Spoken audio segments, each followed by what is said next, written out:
네, 시청자 여러분 오랜만입니다. 세무법인 다솔 대표세무사를 맡고 있는 안수남 세무사입니다. 최근에 상속세와 증여세 관련된 상담들이 참 많이 오시고 계시는데 궁금한 것들 중에서 단적으로 질문들이 많은 것 중에 하나가 상속이 유리합니까? 증여가 유리합니까? 또는 증여가 유리한가요? 아니면 매매가 유리한가요? 이런 질문들이 좀 많아서 이 부분을 좀 정리를 좀 해드릴까 합니다. 우선 상속이 유리한지 증여가 유리한지 또는 증여가 유리한지 매매가 유리한지 이거를 좀 아시려면 과세 책에 대한 부분을 기본적으로 조금 이해를 하셔야 됩니다. 그래 전체적으로 설명이 좀 이해가 될 테니까요. 그래서 이 부분을 좀 정리하기 위해서 우선 증여세 과세 체계부터 한번 살펴보도록 하겠습니다. 증여세 과세 체계는 증여재산가액에서 증여재산 공제를 한 금액이 과세 표준이 되는데요. 아주 단순하죠, 논리가. 이게 과세 표준이 돼서 여기다가 세율을 곱해서 증여세를 산출하고 그 산출된 증여세의 세액공제 3%를 해서 세금이 과세가 됩니다. 자, 그런데 여기 이제 과세 체계 중에 증여재산 가액을 어떻게 평가하냐면 수증자가 받은 금액 기준으로 과세를 하게 됩니다. 이걸 우리가 유산취득세라고 그래요. 유산취득세라고 해서 증여자가 기준으로 세금을 과세한 것이 아니라 수증자 기준으로 과세를 하게 됩니다. 따라서 상속세가 유산세 체계를 가지고 있는데 반해서 증여세는 유산취득세 체계를 갖고 있다. 이것이 큰 차이가 있다는 거죠. 그래서 증여재산가액 자체는 평가와 상속재산가액 평가는 동일한 방법으로 평가를 하게 됩니다. 그거는 이제 나중에 다시 한번 별도로 한번 살펴보기로 하고요. 증여재산 공제는 지금 현재 요 증여재산 공제단은 10년마다 공제를 하게 되는데요. 10년마다 공제를 똑같이 해주게 되는데 그 공제 관계는 증여자와 수증자 관계에 따라서 공제가 달라져요. 그래서 부부간에는 6억, 그 다음에 직계존비속 간에는 비속이 성인이면 2천만 원, 미성년자면 2천만 원, 성년인 경우는 5천만 원. 이 공제는 이제 다 기본적으로 여러분들 아시잖아요. 그 다음에 친족공제 1,000만 원. 이 공제들은 어쩐다고요? 10년마다 공제별로 한 번씩만 해주는 거예요. 배우자에게서 6억을 공제받고 또 공제를 추가로 받으려면 10년 넘은 다음 날 하루 만에 다시 주면은 다시 6억을 또 받게 되겠죠. 그래서 공제액을 여러분들은 사람마다 인별로 받는다고 착각을 하시는 분들이 있는데 그게 아니라 지금 말씀드린 세 가지 관계, 부부 간에, 그 다음에 직계존비속 간에, 친인척 간에 이 세 가지의 공제액만 10년에 한 번씩만 받을 수 있다는 것을 기억을 하시고요. 이 과세 표준은 마찬가지로 증여자와 수증자가 같으면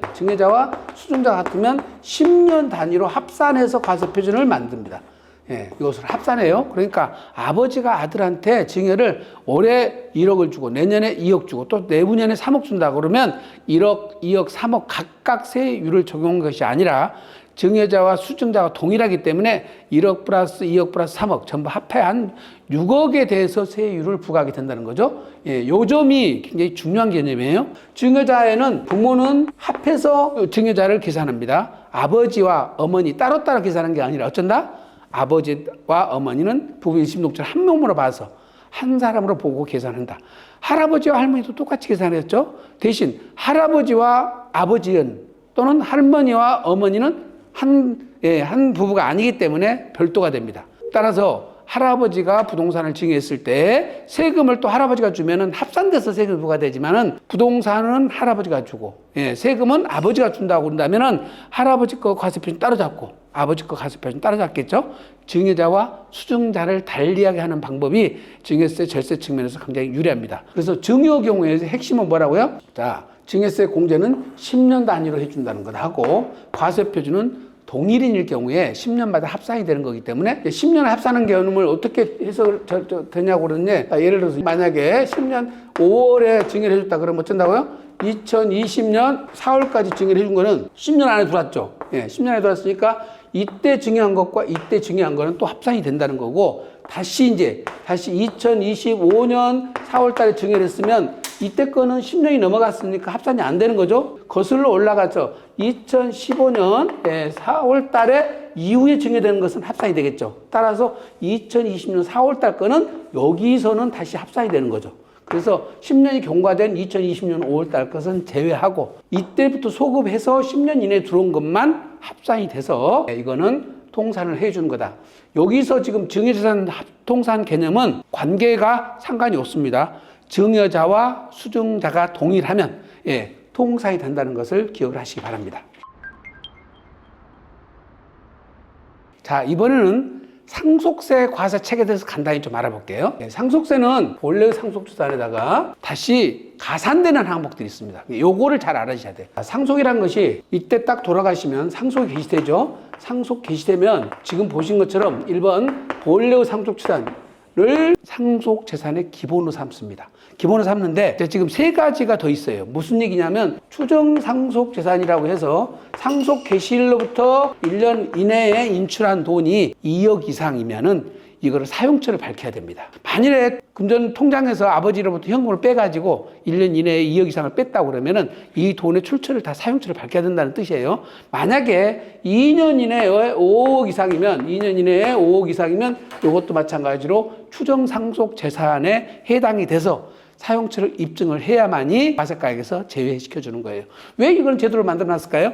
상속이 임박해서 그거를 현금으로 인출해서 또는 그런 것들을 현금으로 자녀들한테 표 안 나게 줬을 경우에 상속재산을 줄이는 효과가 생기잖아요. 그런 거를 막기 위해서 추정상속제도라는 걸 만들어놨습니다. 그러니까 미리미리 무슨 현금을 빼서 그걸 사용했다면 국가에서나 세무서에서 알 길이 없겠지만은 돌아가시기 직전에 현금을 인출해가지고 상속인 계좌나 아니면 차명 계좌를 옮겨놓거나 그 돈을 활용해서 노출이 안 되는 자산으로 변환시켜놨다 하더라도 지금 보신 것처럼 이 추정상속재산에 해당이 돼서 사용처를 입증하지 못하면 다시 상속재산에 가산돼 버립니다. 이게 두 번째가 지금 추정상속재산이 합산된다. 세 번째가 뭐냐면 상속인 유해자한테 5년 이내에 증여한 재산이 있어요. 증여재산. 증여재산은 다시 합산이 됩니다. 그리고 10년 이내에 증여재산도 여기는 상속인 거예요. 10년 이내는 상속인한테 10년 이내에 증여한 재산 또는 5년 이내에 상속인 이해자한테 증여한 재산은 상속재산에 다시 통산이 됩니다. 세 번째 상속재산에 들어간 것이 뭐라고요? 사전 증여재산 중에서 상속인은 10년, 상속인 이해자는 5년 이내에 증여한 것들은 상속재산으로 들어와버린다. 여기서 이제 여러분들이 기본적으로 알아두실 것은 그러니까 상속이 임박해서 피상속인이 상속인들한테 재산을 증여하는 것은 효과가 별로 없죠. 지금 이런 것처럼 미리미리 주시하면 10년 지나버리면 증여세만 내고 상속재산에 합산이 안 되면 상속세 절세효가 생길 텐데 증여를 했는데 만약에 다시 증여를 받은 다음에 5년 이내 또는 10년 이내에 돌아가셔버리면 사전 증여재산들은 다시 상속재산에 합산되는 문제가 발생합니다. 자, 문제는 그렇다 하더라도 여기에 절세효과가 전혀 없나? 그건 아니에요. 자, 증여를 만약에 했다고 한번 가정해보면 상속 개시일 현재 평가액은 요 금액이 됐죠. 상속 개시일 현재 평가액으로 상속재산으로 합산하는 것이 아니라 증여 당시 평가액. 증여 당시 평가액이 만약에 10년 전에 이거는 5억짜리였고 지금은 9년 전에 5억이었고 지금은 10억이었다 그러면은 증여할 때 가액 5억으로 상속재산을 합산한다는 것이니까 결과적으로 지금 10억으로 과세되는 건 아니라서 사전 증여한 것은 절세 효과는 있죠. 가액 평가액이 낮기 때문에. 그러나 좀 더 효과를 보자면 어쩐다는 거예요? 상속인 이해자한테 줘가지고 5년이 지나가거나 상속인들한테 증여를 하고 10년이 지나버리면 증여세만 부과받고 상속세 합산이 안 되니까 당연히 더 유리해지겠죠. 가장 유리해지겠죠.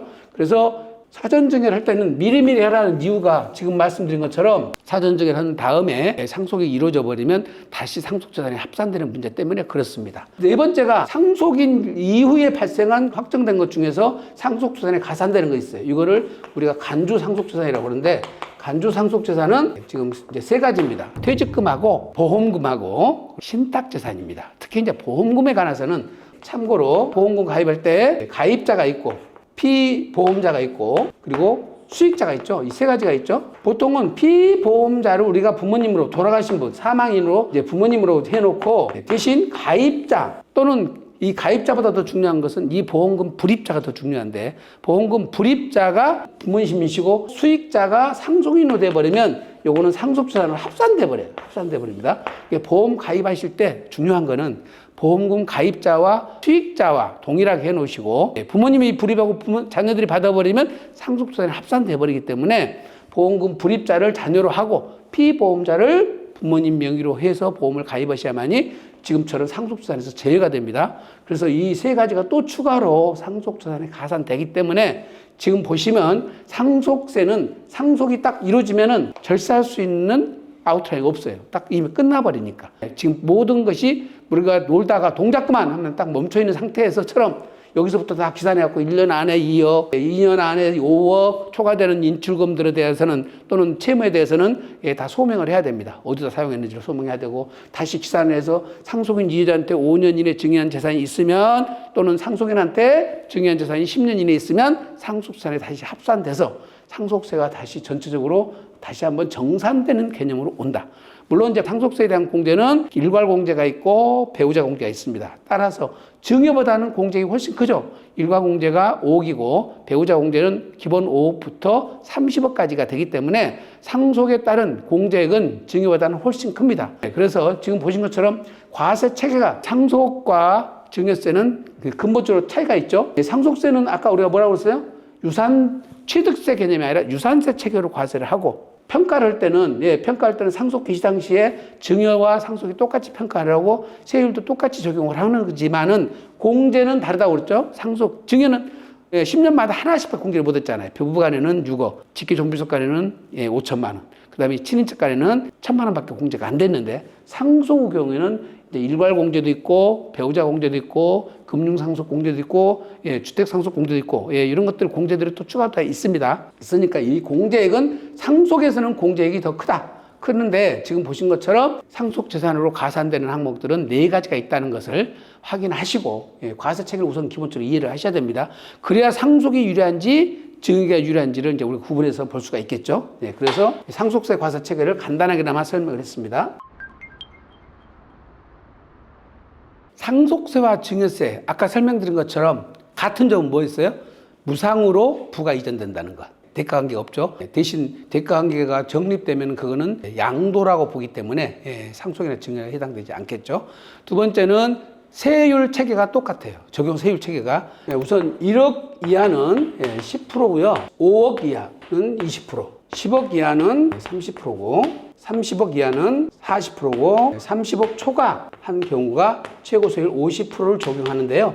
요게 초과 누진세율로 적용합니다. 초과 누진세율이라는 거는 이제 1억까지는 10% 해주고 만약에 3억이라고 그러면 그 1억을 초과하는 2억에 대해서 20%를 적용한다 이 뜻이에요. 그래서 다 합해 나가는 겁니다. 구간별로. 그래서 이제 일반적으로는 초과 누진세율 구간에서는 이거를 누진 공제액을 적용해서 세금을 계산하는데 4억짜리를 과세를 할 때 과세표준이 4억이다 그러면 20%를 곱하고 누진 공제액 1,000만 원을 빼면은 결과적으로 똑같은 결과치가 나오거든요.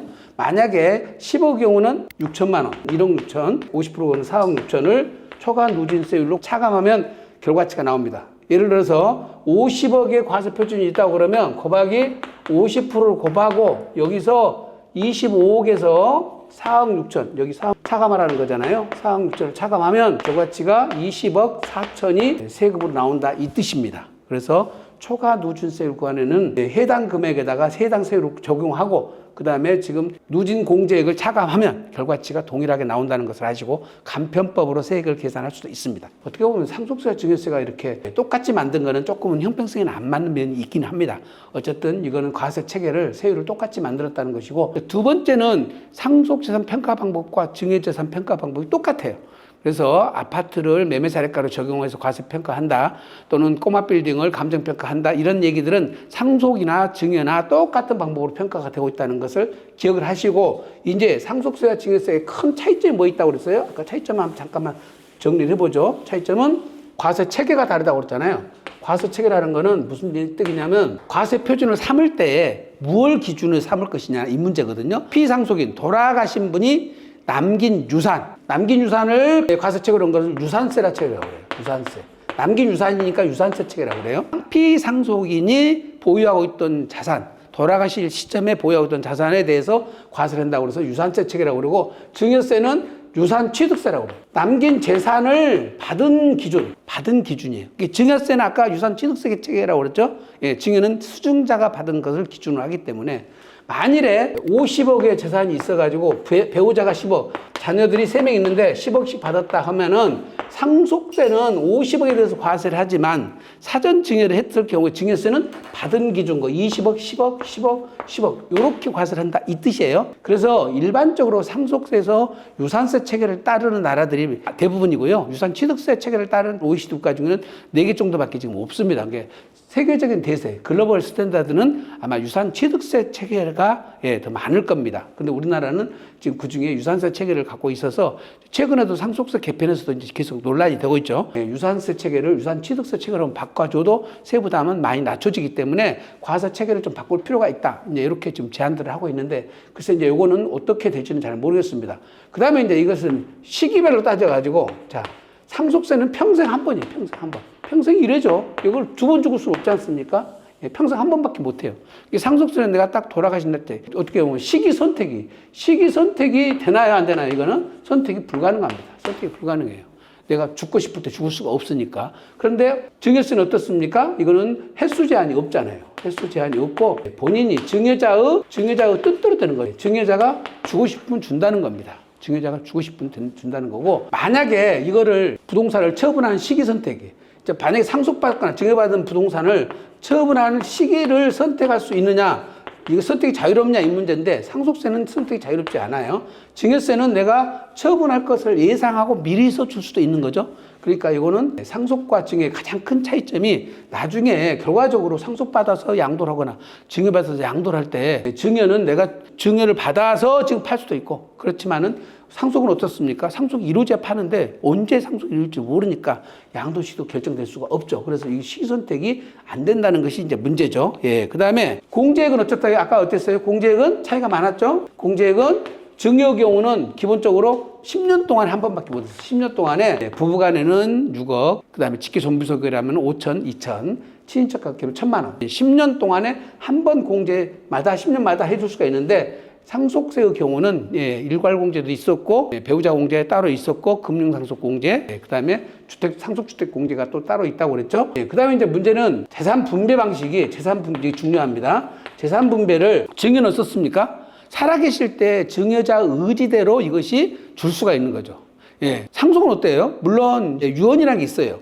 유언이라는 게 있어서 돌아가신 분이 상속 재산을 의지대로 분배할 수도 있습니다만은 우리나라 유언성 작성률 비율은 굉장히 낮다고 그러죠. 그러니까 어떻습니까? 돌아가신 다음에 통상적으로 상속인 간의 협의에 의해서 분할을 해야 되는데 협의 분할이라는 것이 원활하지가 않아요.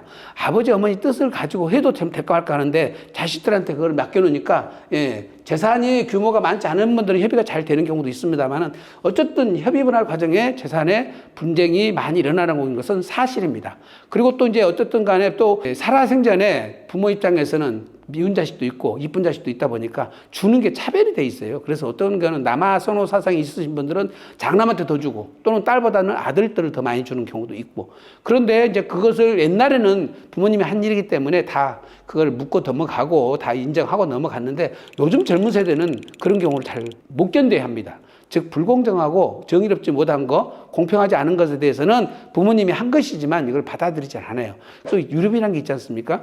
그래서 공평하지 못했을 경우에 유럽분에 대한 소송이 지금 급증하고 있다고 합니다. 그래서 이런 가족 간 재산 분쟁을 생각해 보면은 상속에다 모든 걸 맡겨놓으신 것보다는 부모님이 설계하신 대로 사전에 좀 증여를 해서 자녀들이 원하는 것, 또 불공정도 시정하고 가족 간의 소통도 해서 증여를 사전에 해놓는 것이 조금 절세적 측면도 있지만 가족 화목을 위해서도 증여를 잘 활용하시는 게 좋지 않겠냐 생각이 듭니다. 우선 그래서 이 과세체계 같은 점과 다른 점과 한번 비교를 해봤고요. 본격적으로 증여가 유리한지 상속이 유리한지 한번 지금부터 한번 살펴보겠습니다.